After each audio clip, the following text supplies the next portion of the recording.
Bienvenidos una vez más a Derecho a Disentir, el espacio de Justicia TV, en el que abordamos con estudiantes de distintas carreras algunas de las sentencias más relevantes de la Suprema Corte de Justicia de la Nación. Comenzamos.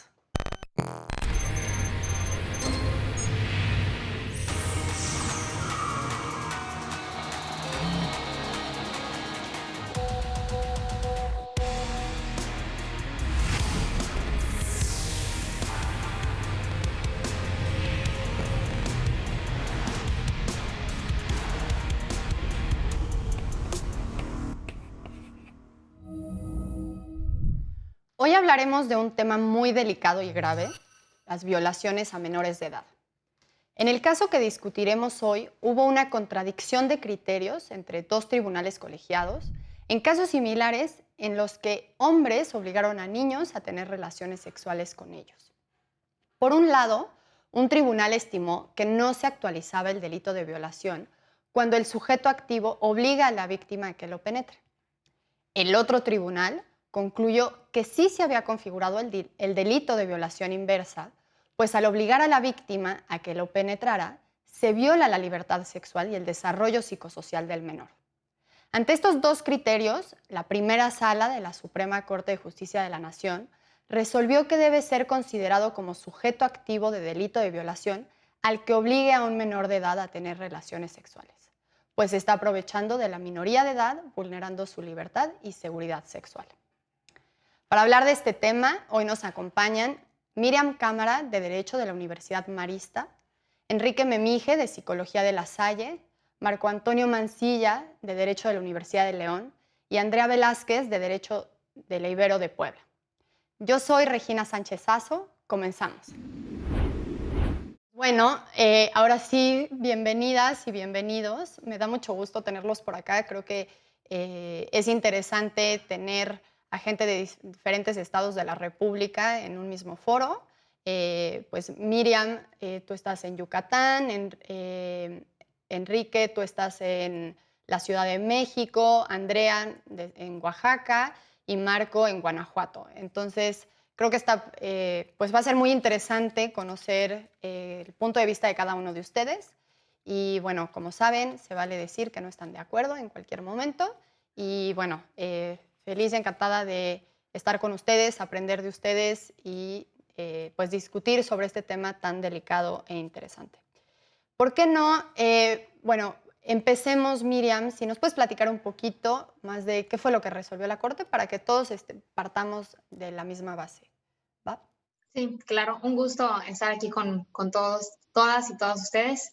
Bien, pues la Corte, como tú mencionas, a partir de que se dio por un procedimiento de interpretación por parte de estos dos tribunales y que la Corte estimó que fueron contradictorios, pues la Suprema Corte decide analizar esta situación y a lo que llega es a que a partir del análisis precisamente de los elementos del tipo de violación, independientemente que en uno de los casos haya sido por una condición especial y por el otro, puesto que no concordaba con la edad que establecía la normativa en el Distrito Federal, específicamente en el caso en concreto, decide analizar los elementos del tipo para determinar si una persona, si un hombre, puede ser o se le puede atribuir el delito de violación por obligar a un menor de edad a penetrarlo, ¿no? Y a lo que llega la Corte me parece, y puedo concretarlo en dos puntos. Primero, que la normativa que se aplicó, tanto el sujeto activo no estaba condicionado a un género, porque en la norma pues establece al que o quién estos elementos, y ahí no se establece precisamente que tenga que ser un hombre el que ejerce este tipo de violencia o el que somete a una persona en una condición especial que se encuentre. Y lo segundo a lo que llega la Corte es que este elemento, bueno, el primero es un elemento objetivo, ¿no? Que es respecto al sujeto activo. Y el segundo es respecto a un elemento normativo. ¿A qué nos referimos con un elemento normativo? Pues un elemento que tiene que ser a partir de una interpretación cultural, jurídica y todo esto. Y al elemento al que nos referimos es al elemento precisamente de cópula, que es que según como lo establece igual la ley, no tendría o no establece que tenga que ser precisamente el sujeto activo el que realiza o ejecuta esta cópula o esta penetración, por así decirlo, en la víctima, sino que pudiera darse la amplitud de que sea a partir de un sometimiento, ya sea físico, moral, o aprovechándose una circunstancia en la que se encuentra la víctima, sea el sujeto activo el que obligue a la víctima a hacer o realizar esta cópula. Sí, creo que no lo Explicado pudiste haber. mejor, Miriam, gracias. Es muy interesante porque creo que, como dices, amplía el espectro de qué se entiende por una violación y quién puede cometer una violación y cómo, ¿no? Pues, Andrea, ¿te gustaría decirnos qué opinas de esta ampliación de cómo se entiende la conducta o el delito de violación de acuerdo con esta interpretación de la Corte? Claro.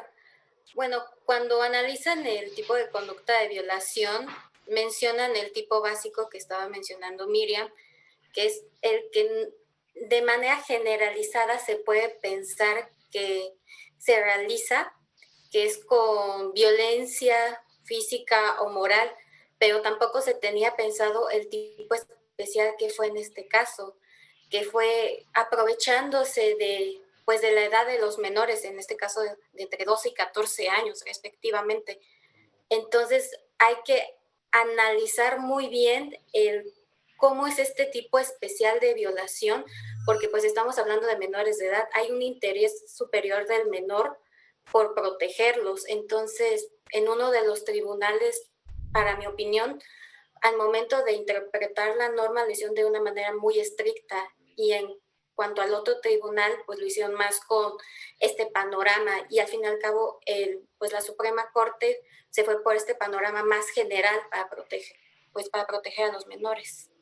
Claro. Esta interpretación, al ser más amplia, lo que nos está ayudando es a proteger pues, o sea, más personas, ¿no? O a más menores de edad, como es en este caso en concreto, ¿no? Y bueno, al respecto, o sea, creo que sería interesante, Enrique, si nos puedes platicar un poquito desde la perspectiva de la psicología, ¿qué consecuencias psicológicas puede tener a largo plazo una violación hacia un menor de edad? Bueno, hola, ¿qué tal? Muy buenas tardes a todos, gracias por la invitación. En atención a tu pregunta, ¿qué consecuencias psicológicas puede haber? La psicología no es tanto a nivel habilidades cognitivas, pero hay otros temas como la conducta a nivel emocional, incluso a nivel de desarrollo sexual, hay afectaciones a corto, mediano y largo plazo, ¿no? Algunas de estas que voy a mencionar aplican no solo para niños, sino también para adolescentes. Bueno, son criterios nosológicos de clasificaciones clínicas, pero algunas consecuencias, por ejemplo, de conducta, es que el niño puede sufrir cambios en la alimentación, a veces puede haber hiporexia, puede haber alimentación compulsiva, hay conductas hiperactivas y también podemos encontrar un bajo rendimiento escolar, ¿no? A nivel emocional, puede haber miedo generalizado, hay hostilidad, agresividad, también el niño puede tener culpa, vergüenza, algunos cuadros de depresión, cuadros de ansiedad. A la autoestima, pues, es baja, la autoestima se va destruyendo poco a poco, se va carcomiendo el evento traumático, rechazo de sí mismo, de su cuerpo. A nivel sexual, al final de cuentas hay un desarrollo que se está haciendo y en el momento de que sucede una violación, pues este desarrollo se ve truncado, ¿no? Hay un momento intrusivo que afecta esta parte y pues puede generar un conocimiento sexual precoz o algunos considerarían inapropiado para su edad, masturbación compulsiva, excesiva curiosidad sexual e incluso agresión sexual hacia sus pares, ¿no? A nivel social, bueno, hay déficit de habilidades sociales, los niños ya no se comunican como antes, ya no hablan como antes, se aíslan, hay conductas antisociales incluso. Y a nivel físico, bueno, más allá de lo que a nivel de órganos sexuales, a nivel de enfermedades de transmisión sexual que pueda haber, al corto, mediano y largo plazo también podemos encontrar problemas de sueño, los niños dejan de dormir, pesadillas y enuresis y encopresis, que es que ya no hay control de esfínteres. Ok, sí, no, o sea, sin duda, por lo que nos cuentas, es un evento que sí genera una marca muy, o sea, muy clara en el desarrollo de los niños y también pues en sus emociones, en sus conductas y pues por lo mismo no es cualquier cosa, ¿no? Y por eso es algo tan serio y que también por esa razón es que el derecho lo protege, el marco jurídico busca proteger y evitar estas conductas. Y bueno, o sea, como un poco más hablando sobre las violaciones y cuándo sí se da una violación y cuándo no se da una violación, creo que entra a colación el tema del consentimiento. Entonces, creo que estaría bien si, Marco, nos dices desde la perspectiva jurídica qué es el consentimiento y pues un poquito más, ¿no? Si puedes desarrollar el tema. Claro, claro, definitivamente. Aquí platicábamos un poquito específicamente sobre este caso de contradicción de tesis. Vamos a empezar un poquito sobre lo que sucede entre ambos tribunales colegiados. Aquí debemos tener muy en claro que dos tribunales colegiados diferentes tienen casos similares. En ese sentido, hablamos de que un estado tiene su código penal y que lo fundamenta en ciertos artículos, por ejemplo, fundamentado específicamente en el 171 y el 172 del Código Penal del Estado de Chihuahua. Posteriormente también el otro tribunal lo hace, pero con el Código Penal del Distrito Federal. Aquí nos estamos basando específicamente la especificación, del delito de violación. Ahora, entrando un poquito en contexto de lo que es dar el consentimiento, todo lo que no esté permitido por una persona entra en esta base de la falta de consentimiento. Y aprovechando el tema del que se está hablando, de la violación, anteriormente en las normas jurídicas, el caso de la violación es muy específico y dice específicamente que violación no solamente es introducir el miembro viril del sujeto activo por la cavidad de la persona. No solamente eso es violación. Violación también es introducir cualquier tipo de objeto por la cavidad de la persona pasiva. Eso también es violación. A veces nos quedamos con esa idea, con ese concepto de que violar es única y exclusivamente introducir el miembro viril en el sujeto pasivo, pero no es así.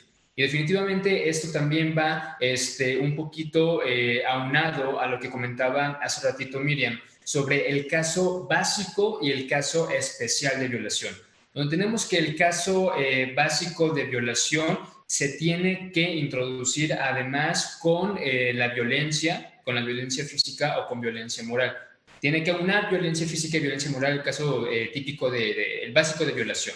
El caso especial de violación es aprovecharse justamente de situaciones específicas, en este caso como la edad.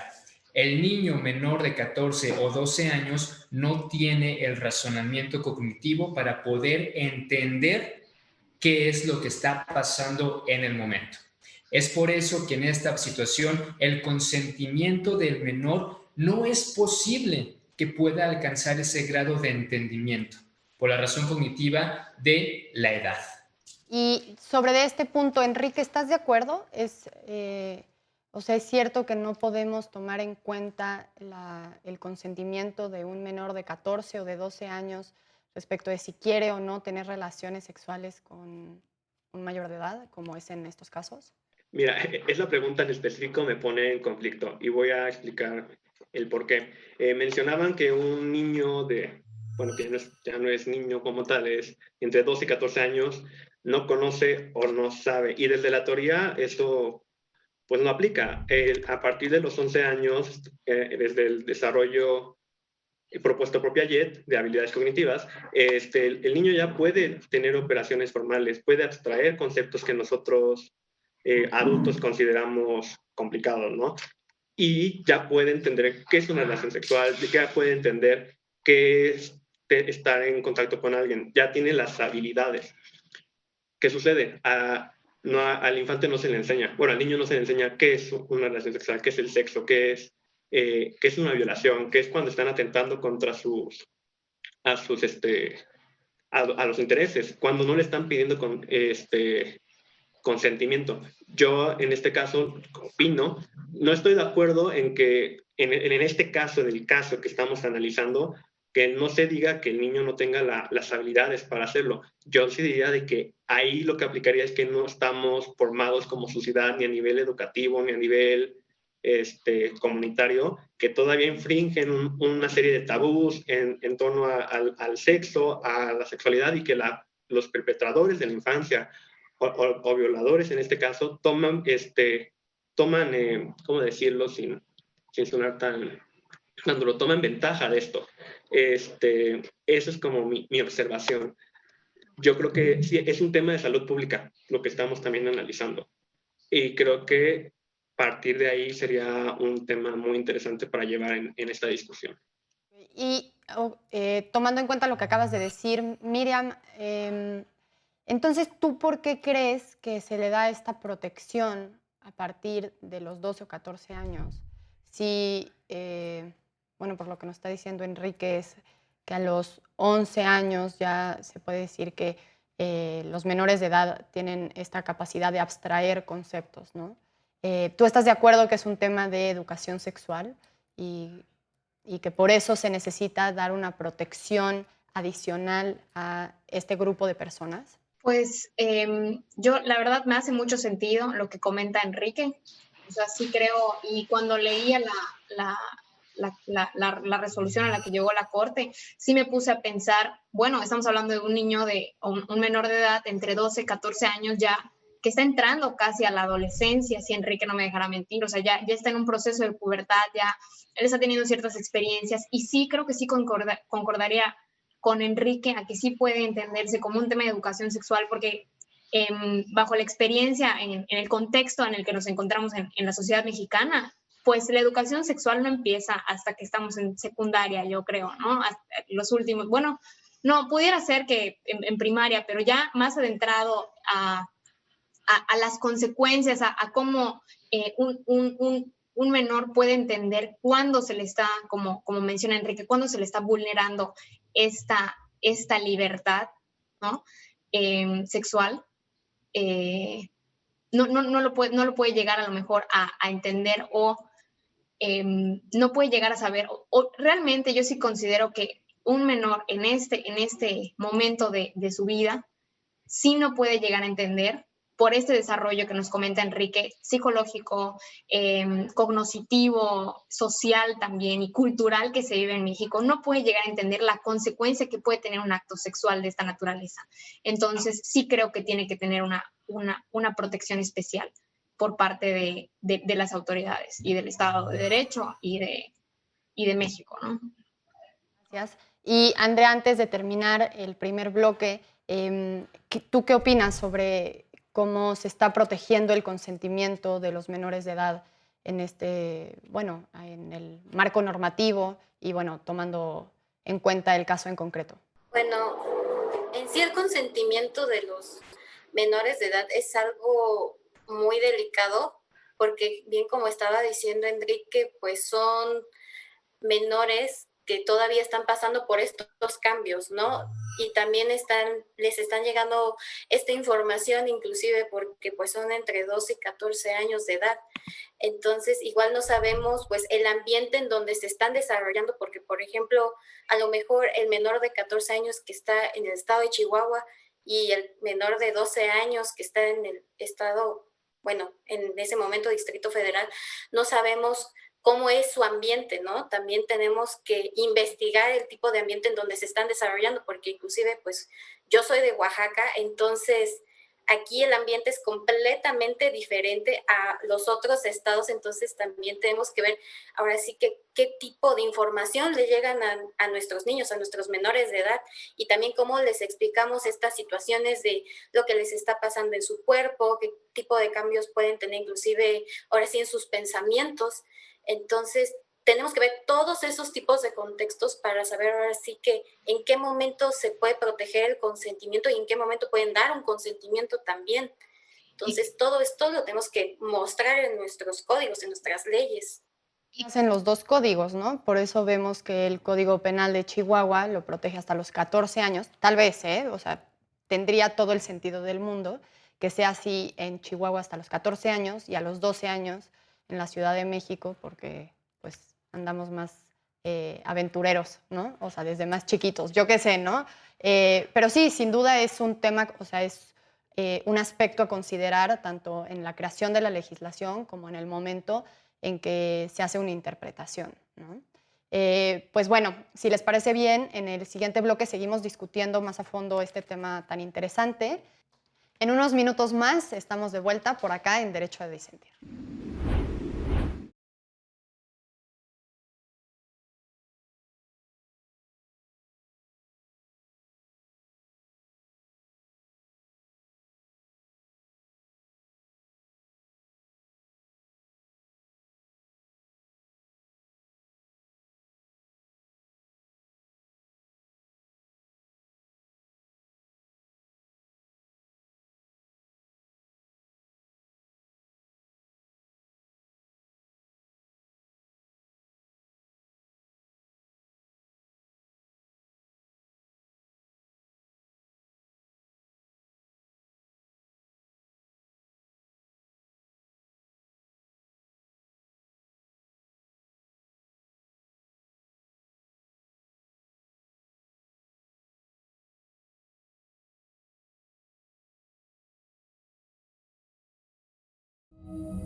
Ya estamos de vuelta por acá en Derecho a Disentir. Estamos platicando de un tema muy serio sobre las violaciones a menores de edad. Y bueno, estábamos platicando, Andrea, Miriam, Enrique, Marco y yo, pues de esta contradicción de tesis en la que la interpretación de la Suprema Corte busca o termina ampliando cómo se entiende pues la conducta de la violación, ¿no? Y que es muy importante. Pero, ¿por qué no, Miriam, nos dices esta ampliación de esta interpretación, qué más abarca? ¿Qué podría estar afectando? ¿Tú cómo percibes esta parte de la interpretación de la Corte? Sí, yo creo que estoy de acuerdo con la interpretación de la Corte, en el sentido de que considero que la Corte hizo una interpretación un poco, sí, gramatical respecto de los elementos que comentaba en un principio, respecto de cópula, por ejemplo, pero también considero que hizo una interpretación funcional en el sentido del contexto en el que se desenvuelve y el contexto jurídico y social en el que fue creada o para lo que fue creada la propia norma y en este sentido el delito de violación. Y lo que hizo, ¿por qué decimos, y en relación a lo que me preguntas, de por qué se dice que la Corte amplía este delito o esta interpretación? Es porque al final la jurisprudencia que sostiene la Corte es que en el delito de violación, independientemente de la mecánica en la que se realice pues esta cópula o este acto sexual, bien el sujeto activo puede ser el que obligue a la víctima a llevar una penetración, ya sea por una violencia física o moral. Esto quiere decir que no nada más aplica a menores de edad. O sea, la Corte no restringió esta resolución a solo menores, a menores que tengan esta condición especial de la que se estén aprovechando el sujeto pasivo, sino que también amplió sobre el sujeto activo. Es decir, que la violación puede ser realizada ya sea por una mujer o por un hombre. Entonces, yo considero que porque realmente no cambió, la Suprema Corte no cambió las palabras y sí considero que no se está restringiendo en ningún momento pues la legalidad, el artículo 14 de la Constitución, sino lo que hace es interpretar los elementos del tipo penal para que puedan en este mismo tipo penal encontrarse y estar contenidos otros supuestos de la realidad que no estaban considerados antes y que creo que en más de alguna ocasión habrá pasado que un juez, al enfrentarse a una situación en la que una mujer, ya sea por utilizar, que considero que es como que el caso más específico que me puede venir a la mente, ya sea por utilizar un producto químico que ayuda a la estimulación sexual en un hombre, por ejemplo, es una violencia de alguna manera, ¿no? Entonces un juez, al encontrarse con esta situación de que haya sido una mujer la que haya obligado de cierta forma a un hombre a realizar este acto sexual, pues sí puede ser realmente una mujer atribuida a una responsabilidad penal por un delito de violación. Y en ese sentido, la Corte amplía esta protección de estas personas que, ya sea por una cuestión de violencia física o moral, puedan ser afectadas, o por una condición especial, como en el caso en concreto es una cuestión de edad, ¿no? Sí. Importante, o sea, lo que mencionas y nos explicas.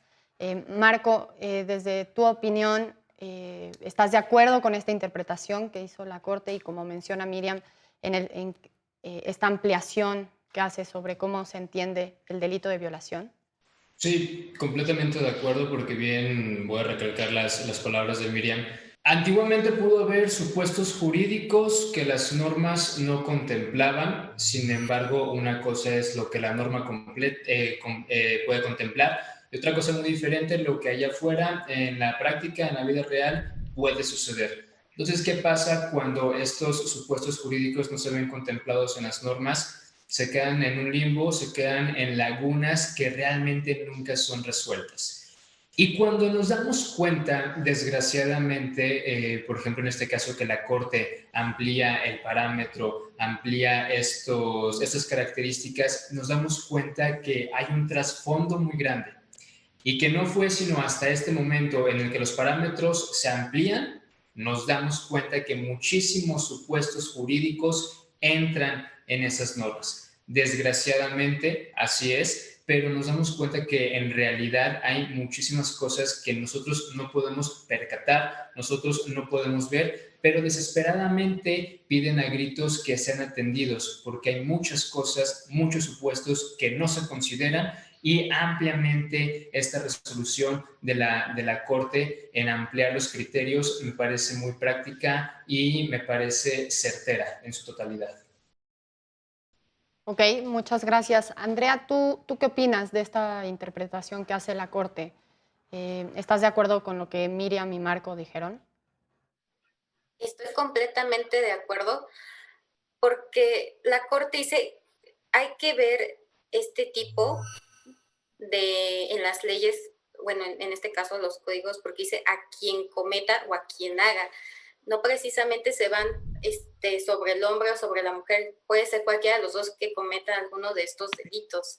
Entonces tenemos que tener en cuenta que muchas veces el derecho está rebasado porque hay cuestiones donde los actos son inimaginables. Entonces el derecho tiene que abarcar todos estos actos para poder proteger a las personas, a cualquier tipo de persona en la condición en que se dé. Entonces este tipo de criterios ayudan a un futuro a estas personas, a estas futuras víctimas, que pues ojalá no hubiera, pero lamentablemente las hay. Entonces nosotros tenemos que estar al paso para protegerlas. Totalmente de acuerdo, o sea, sí tiene el rol del Estado a través de la creación de marcos normativos, es súper importante, tiene mucha responsabilidad y bueno, o sea, como ustedes mismos decían, bueno, a falta de una regulación como expresa y que dijera que también una mujer puede cometer el delito de violación o cosas así, entonces lo que hace la Corte es ampliarlo para que también entren distintos supuestos en esta misma caja, ¿no? Y entonces, como decían también Marco, Miriam y Andrea, que pues esta conducta reprochable que viola la seguridad sexual y la libertad sexual de las personas, sin importar si eres menor de edad o mayor de edad, que se vea protegida por el Estado, ¿no? O sea, estoy totalmente de acuerdo con ustedes. Y Enrique, ¿tú cómo ves esta parte de la interpretación y dentro del contexto político y social, qué tan acertado es? Como yo lo veo, y es una opinión muy parecida bueno, casi idéntica con mis compañeros, es que es una buena interpretación del recurso que ha hecho la Corte. ¿Y por qué? Abuso sexual, violaciones han sido y han existido por siempre, ¿no? Se sabe desde épocas antiguas y bueno, vamos a traerlo a nuestra sociedad. ¿Por qué ahora sí hay una normatividad? ¿Por qué ahorita sí hay un tema de que estos recursos normativos están existiendo? Bueno, pues es parte de que todo surge de una lucha política y social de las personas que lo sufren. Y de aquí me voy a retomar a los años 60. Las violaciones nunca fueron visibilizadas hasta que aparecieron los primeros movimientos feministas. Y no solo en México, en Estados Unidos, es donde están vulnerando a las personas y cuando esta persona vamos a decir así, se despierta y proyecta un cambio social, es cuando las cosas cambian. Y retomando también el tema de la Corte, de la resolución, sí, cualquier persona puede violar, ¿no? Pero también hay que tomar en cuenta de que la mayor cantidad de violaciones es ejercida por un varón. Retomo un estudio hecho por catedráticos de la Universidad Iberoamericana, no recuerdo los nombres, pero en un estudio que se realizó en el Estado de México, en una situación contextual, se detectó que el 90% era que habían sido el papel activo en la violación eran hombres. Y es indistinto con la parte pasiva, que es hombres y mujeres. Porque a los niños no ven en género, a los niños los violan por ser niños. Y eso es algo que es muy, muy interesante. Y lo que hacen estos movimientos sociales es sí dar cuenta de la situación y trabajar desde ahí. Parte de que se dé cuenta que existan violaciones en el niño, porque el niño no lo dice, es gracias a los movimientos feministas de mediados del siglo pasado. No, es muy importante que dices ahorita sobre cómo la violación, o sea, esta conducta, o sea, este delito de violación se ha ido desarrollando y ampliando su protección con el paso del tiempo, ¿no? O sea, antes ni siquiera se veía la posibilidad en México de reconocerse una violación dentro de un matrimonio. Ahora ya, ya se acepta que puede existir una violación dentro del matrimonio. Y también, no sé si han llegado a escuchar, pero por ejemplo en Estados Unidos y el caso de las violaciones dentro de universidades, ¿no? O sea, en el que chavitas están drogadas o pues borrachas o cualquier cosa, o pues son manipuladas y que tiende a haber una, pues sí, una tendencia dentro de las universidades en las que los hombres lamentablemente han sido, sin importar la edad de estos chavos y la educación que puedan llegar a tener, violar a sus compañeras, ¿no? Miriam, ¿tú qué opinas de lo que estamos platicando, del consentimiento dentro de la violación y cómo el concepto de la violación se ha ido desarrollando a lo largo del tiempo? Pues me parece fundamental que no solo este concepto, sino creo que todos los conceptos que abarcan la normativa que nos aplica como personas, pues vayan desarrollándose. Es claro que el derecho fundamental como tal, en este caso, por ejemplo, el derecho a la libertad sexual, pues tiene un núcleo y este núcleo no debe de verse en ningún momento afectado por esa misma interpretación, sino que siempre las interpretaciones deben de ser más proteccionistas y nunca menos restrictivas respecto a este derecho fundamental per se, que en el caso en concreto es la libertad sexual, ¿no? Y creo que ha sido si bien un trabajo que ha llevado muchos años, esta evolución de cómo podemos entender la violación en nuestro contexto actual, creo que es fundamental. También por estos ejemplos que nos das, ¿no? De las mujeres que a fin de cuentas por estar bajo sustancias químicas, ya sea alcohol o alguna pastilla, lo que fuera, siguen siendo cada vez más víctimas de esta circunstancia. Y nuevamente ahí yo creo que habría un tema muy interesante, que si bien no es una menor de edad, porque a lo mejor ya está en la universidad o a lo mejor ya tiene una mayoría de edad, considero que sí aplica para estas mujeres una situación especial. O sea, porque el hombre, en el caso en concreto que estamos platicando, en ese caso estaría aprovechándose de una condición en la que se encuentra la mujer, de no poder repeler esta agresión o esta situación de agresión hacia su libertad sexual y hacia su seguridad sexual también.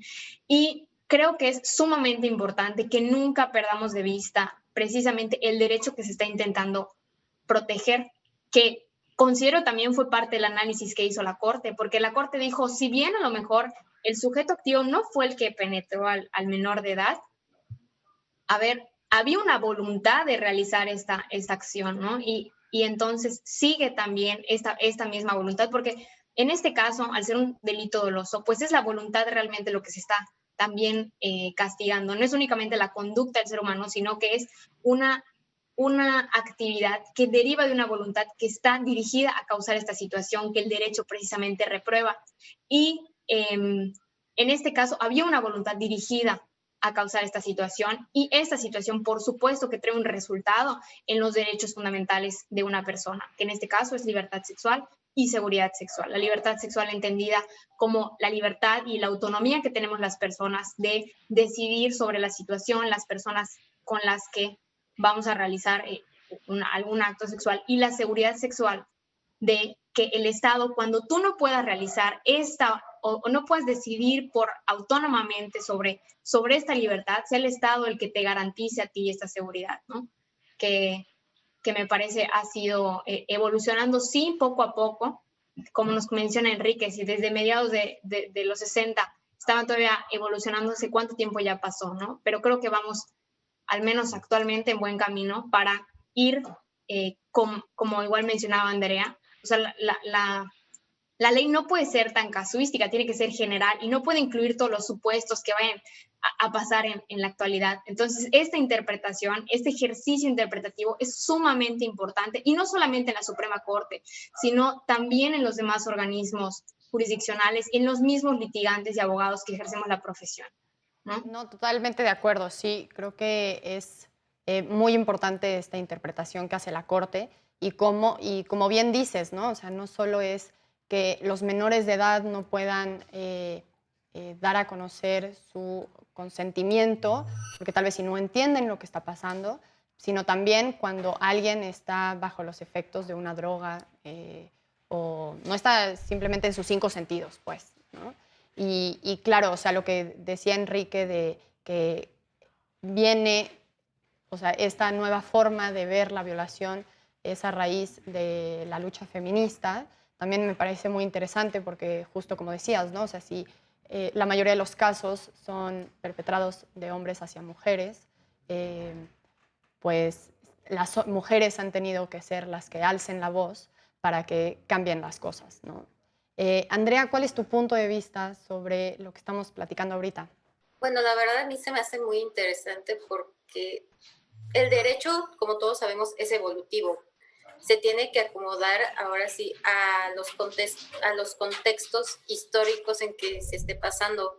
Pero pues también hay que tomar en cuenta de que, por ejemplo, vuelvo ahora sí que a mis raíces, Oaxaca, en donde muchas veces hay mujeres en comunidades en donde no saben sus derechos, en donde a lo mejor una violación es lo normal ahí, lo cual no se debería de dar, no se debe de dar. ¿Por qué? Porque se están aprovechando, pues a lo mejor de cierta ignorancia por parte de la comunidad, porque ahí no llega la información, no llega esta educación. Entonces, igual se está aprovechando ese momento, y también hay que ver que, como estaban diciendo aquí mis compañeros Enrique, Miriam, que algunas situaciones en donde las mujeres no pueden dar el consentimiento. ¿Por qué? Porque están en condiciones de con muchísimo alcohol en su sistema, porque a lo mejor están drogadas y ellas no sabían. Se han visto, por ejemplo, en muchos videos, ahorita, sobre todo en internet, esta herramienta nos ha dado pues la información en donde en tu vaso, simplemente con una microcosita de droga, te puedes quedar hasta atrás, como dicen, ¿no? Te puedes quedar desmayada, no sabes dónde estás, si te llevan, a dónde te llevan. Entonces tenemos que contemplar todos estos tipos de contextos donde no puedes dar un consentimiento porque ni siquiera sabes qué te está pasando en ese momento, ni siquiera sabes tu nombre, vaya, y si bien te va, al día siguiente te despiertas, y si mal te van, ahora sí que no sabes si vas a despertar el día de mañana. Entonces nosotros tenemos que ver ahora sí todos estos contextos y proteger a las personas, no importa si es menor, mujer, hombre, porque pues también puede pasar a los hombres.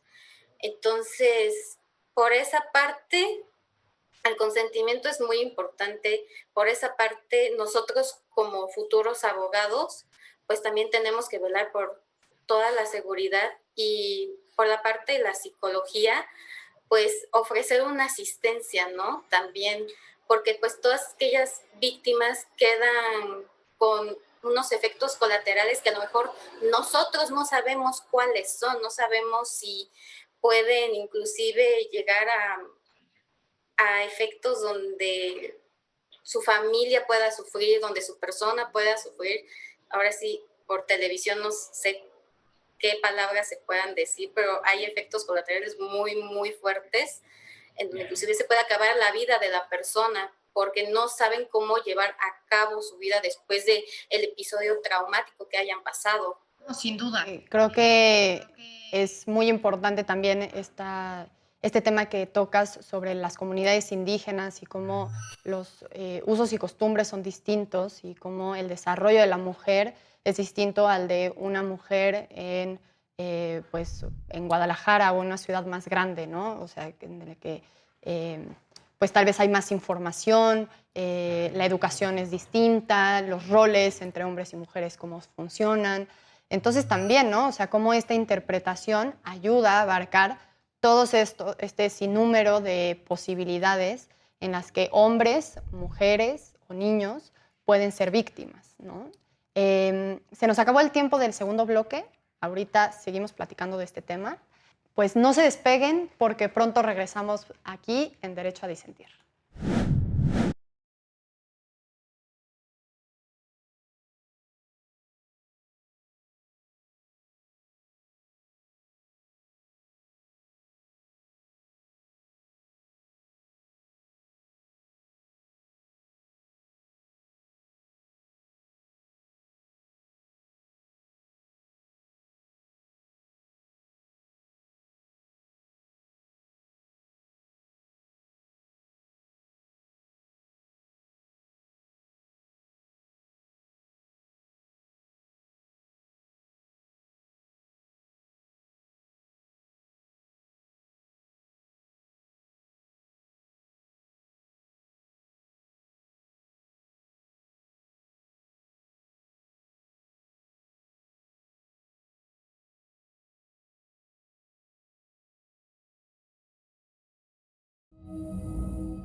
Estamos de vuelta en Derecho a Disentir. Estábamos platicando de una contradicción de tesis que resolvió la Suprema Corte de Justicia de la Nación, en la que amplió la interpretación de lo que es considerado como una violación, ¿no?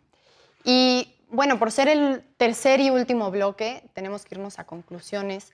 Marco, me encantaría que nos contaras cuál es tu opinión de todo lo que hemos discutido y pues qué te llevas, ¿no? Pues de lo que hemos platicado. Sí, gracias. Creo que definitivamente a partir de este tema nos pudimos dar cuenta que de una violación se desprenden temas todavía muchísimo más importantes y más profundos de lo que nosotros podemos creer. Por ejemplo, Enrique mencionaba el tema de las secuelas que puede dejar la violación a un menor de edad, a un infante, ¿no? Y creo que todo esto es un problema que bien evoluciona. Como lo comentaban también mis compañeros, es un problema evolutivo. Pero asimismo, como el derecho tiene esa peculiaridad de evolucionar y de adaptarse a los momentos históricos, creo que también el conocimiento o la ignorancia tienen esa capacidad de poder evolucionar. ¿Y qué quiero decir con esto? Tener la capacidad de evolucionar en conocimiento o ignorancia es una tarea que depende de absolutamente todos. Tener una cultura, tener esa facilidad de poder quitar esos tabús, poder hablar con nuestros niños y poder prevenirlos para tener y poder evitar este tipo de situaciones. Por eso comento que así como el derecho evoluciona, el conocimiento o la ignorancia también está en constante evolución. Y depende de nosotros, depende de la sociedad, depende de nuestras leyes, de nuestros gobiernos, que podamos trabajar de manera conjunta para tratar de evitar este tipo de problemáticas que, como bien ya hemos hablado, dejan secuelas totalmente irreversibles. Creo que este tipo de casos, como la jurisprudencia que se analizó, esta contradicción de tesis, nos da un panorama amplio, nos da una opción a poder decir, se puede hacer porque los problemas existen y los problemas seguirán existiendo.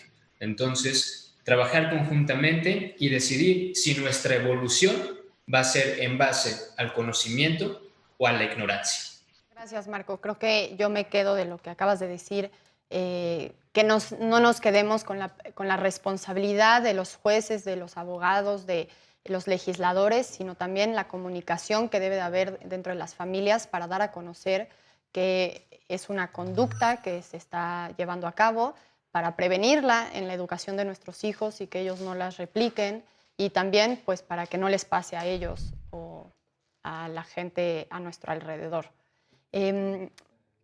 Andrea, tus conclusiones sobre esta charla. Bueno, la verdad yo me voy con muchos conocimientos por parte de mis compañeros. Creo que todos estamos de acuerdo en que el delito de violación es un tema muy, muy delicado, el cual pues lamentablemente va a seguir sucediendo. ¿Por qué? Porque las conductas se han venido arrastrando desde muchísimos años atrás y yo en mi punto de vista dudo que algún día vaya a terminar. Entonces tenemos que seguir luchando pues por la protección de todas las personas, independientemente de que sean hombres, mujeres y menores de edad en este caso. Entonces, igual por esta parte tenemos que apoyar a nuestras comunidades, hablando de comunidades indígenas, comunidades en estado, ¿para qué? Para que llegue una mayor información acerca de este tipo de temas, que está bien, que está mal, para que puedan dar un verdadero consentimiento y que ahora sí que sepan qué es lo que está pasando en las realidades. Y también abarcar un poquito en este tema de educación sexual, como estaba diciendo Enrique, que si bien tenemos un sistema, a lo mejor es un sistema atrasado, es un sistema que se tiene que modernizar para que llegue a todos los lugares y así también pues darle las herramientas a las personas para que puedan discernir en sus actos y puedan discernir en los actos que quieren cometer los demás ante su persona. Entonces, para que ellos se puedan proteger y nosotros podamos protegerlos.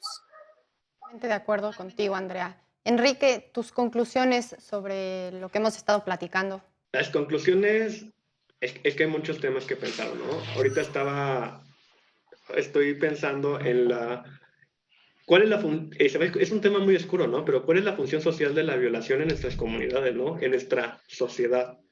Porque vaya, como han mencionado que el derecho también es evolutivo, la sociedad también es evolutiva, ¿no? Y todos estos actores y factores funcionan, o sea, funcionan por alguna razón. Existen y funcionan no siempre para el beneficio de las personas, ¿no? Y creo que es trabajo de nosotros protegernos, proteger a la infancia, proteger a personas que pueden ser vulnerables de una violación, porque vivimos atados a los imaginarios, ¿no? A los constructos en los que nacimos, pero no por eso significa que tenemos que atenernos a ellos, sino que también son a partir de las legislaciones, de los movimientos sociales, de las intervenciones privadas, de las intervenciones públicas, en temas de salud, incluso en el trabajo clínico personal, son cosas que se están cambiando, se van modificando. ¿Cuál es el papel social de la violación en nuestra comunidad? No lo sé. Existe por alguna razón, porque al final de cuentas son ejercicios de poder sobre las personas, ¿no? En esta diferenciación, voy a tomar el caso, ¿no? De la violación a un niño es un ejercicio sobre su cuerpo, es ejercer decisiones sobre otra persona que no son queridas. Es un programa que ha dejado mucho para pensar. Para mí es un tema que, vaya, desde mi formación sí me mueve porque yo he trabajado con niños, he visto algunos casos y es algo más común de lo que se piensa. Y creo que, retomando lo que dijo Andrea, hay que proteger, hay que enseñar, hay que psicoeducar, retomando lo que dijo Marco, hay que romper estos tabús, hay que formar ciudadanía. Pues es algo muy grave y también preocupante también de lo que comentaban, ¿no? Las nuevas formas que existen para hacer que una persona quede inconsciente y poder abusar de ella, ¿no? O sea, ¿qué está pasando en nuestra sociedad? Que ya hasta se están usando ciertos mecanismos distintos a los que antes se usaban para poder violar a otra persona, ¿no? O sea, ¿en dónde estamos como sociedad? Y como bien dices, Enrique, o sea, ¿cuál es nuestro papel dentro de nuestra comunidad y para no tener que esperar a que alguien más resuelva las cosas, ¿no? Y cómo se habla dentro de la familia o dentro de los amigos estos temas que sin duda nos competen a todos, ¿no? Y por último, Miriam, tus conclusiones. Gracias. Yo creo que, y retomando un poco lo que nos comentan, lo que comentan todos mis compañeros en relación a esta parte de educación, respecto de concientizar a los menores, cuáles son las consecuencias, cuando ellos puedan identificar que hay alguien que quiera abusar de ellos o agredirlos de esta forma y violando de cierta manera su libertad sexual. Obviamente, bajando estos conceptos a su nivel de aprendizaje y a su nivel cognitivo, por supuesto, pero también me hizo pensar en la responsabilidad que tenemos como sociedad y como familias y como todo esto, no solo de tratar con los menores de edad, sino también tratar precisamente con lo que mencionaba Enrique, con estas personas, y creo que el Estado también tiene una gran responsabilidad al respecto, ¿no? Con esas personas que están ejerciendo, precisamente como mencionaba, este querer oprimir o esta posición de poder respecto a este delito, pero que también no solo se ve en la violación, en violaciones, sino también se ve en otros delitos contra el desarrollo psicosexual de las personas. De realmente tratar esto en terapia psicológica y al respecto, ¿no? Y respecto del otro tema, el tema que estábamos platicando hoy, a mí me parece súper importante y concluyo con eso, con la gran importancia que tiene y la relevancia que tiene este proceso interpretativo, no solo del alto tribunal y de los jueces, sino que podemos tener como nosotros como abogados para presentar una propuesta, porque así como este tema se ha abordado ya y ha quedado en jurisprudencia a partir de la contradicción de tesis, habrán muchas otras circunstancias que no estén previstas, ya sea en jurisprudencia o en contradicciones o en tesis aisladas, ¿no? Y tendremos que ser nosotros los abogados quienes presentemos a los tribunales, pues un análisis ya mucho más profundo, como mencionaba también Marco, respecto de las situaciones que pueden encontrarse dentro de los mismos tipos penales.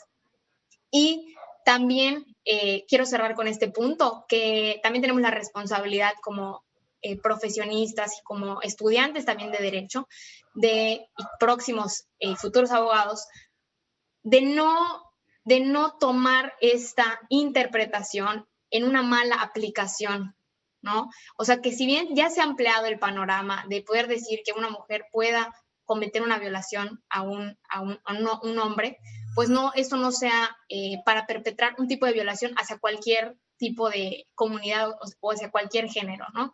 Entonces creo que eso es fundamental, que nosotros siempre llevamos el ejercicio del derecho a nuestra profesión en cualquier ámbito en el que nos encontremos, con una ética y con una perspectiva crítica hacia las normas y el contexto en el que esas normas se aplican. De acuerdo, muchas gracias, Miriam. Me quedo también, o sea, con las conclusiones de los cuatro. Creo que es sin duda un tema muy delicado que se sigue dando, que no sabemos si va a tener fin. Yo insisto en que es a través de educar a nuestros hijos para que no sean futuros violadores y violadoras, que podremos, pues tal vez poner un granito de arena para que las cosas vayan mejorando. Y también, o sea, como decían, pues la importancia de la salud mental en caso de que uno haya sido víctima o que tenga tendencias a cometer una de estas conductas. Y bueno, también el rol de cada uno de los profesionistas, tantos, pues sí, todos dentro de nuestra profesión, cuál es nuestra responsabilidad dentro de estos temas y visibilizarlo, seguir hablando de ello, porque pues es sumamente sensible, grave y las consecuencias son tremendas, ¿no? Como ya las habíamos platicado. No me queda más que agradecerles por este tiempo, el espacio. Me dio mucho gusto conocerlos, platicar con ustedes. Cuídense mucho en época de pandemia. Espero todas sus familias estén muy bien. Y también muchas gracias a ustedes por habernos acompañado hoy. Fue un gusto, como siempre. Esto fue Derecho a Disentir. Mi nombre es Regina Sánchez Sazo. Muchas gracias.